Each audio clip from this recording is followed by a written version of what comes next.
Rachel Den Hollander had the first word and the last one. A former gymnast who became a lawyer and a coach, Ms. Den Hollander told the Indianapolis Star in 2016 that Drive Lawrence G. Nassar had molested her as a child. She had just read a report in the Star about USA Gymnastics mishandling of sexual misconduct allegations against coaches.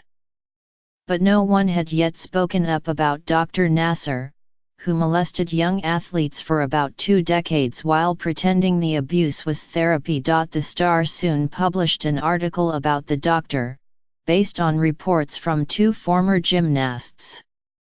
One remained anonymous.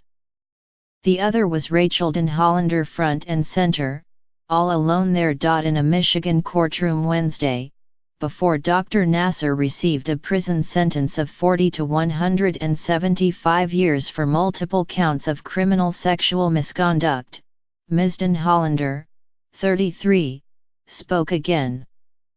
This time, she was not alone. Over a 7-day sentencing hearing, 155 people had delivered victim impact statements to the court. Ms. Den Hollander became the 156th, the final voice in a gathering of survivors who grew stronger by the day. She spoke for 36 minutes. When she was done, she received a standing ovation from the gallery of the courtroom. Judge Rosemary Aquilina, who presided over the case, called Ms. Den Hollander the 5-star general for an army of abuse survivors. "You made this happen," Judge Aquilina said. "You are the bravest person I've ever had in my courtroom."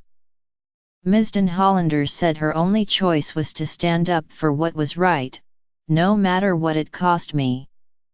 Much of the hearing's legacy will be a cautionary tale for anyone in power who finds it easier to look away than to confront a Dr. Nassar.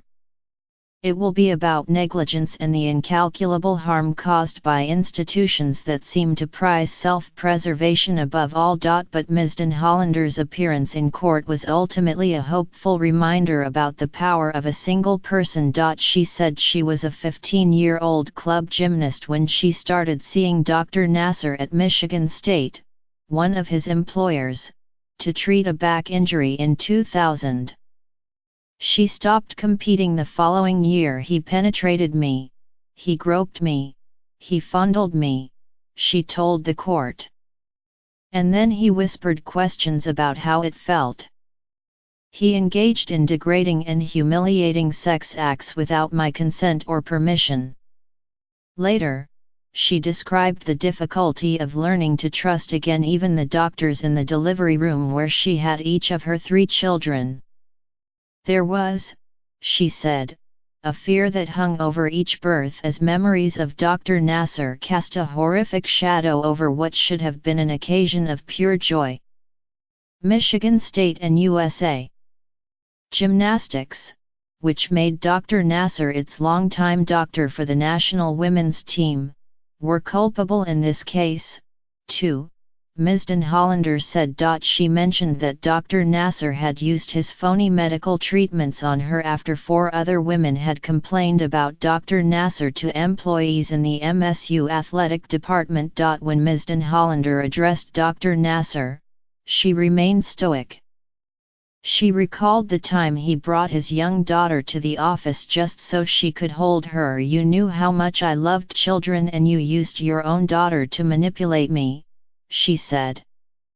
"Every time I held my babies, I prayed to God you would leave your abuse in the exam room and not take it home to the little girl born with black hair just like her daddy." As soon as the Star's article alerted her to other abuse that had been overlooked in her sport, fear and shame began to melt away. Ms. Den Hollander knew she had to tell her story. By Wednesday, that army, including Olympic champions, had followed her. Still, she expressed regret that she hadn't saved others from Dr. Nassar.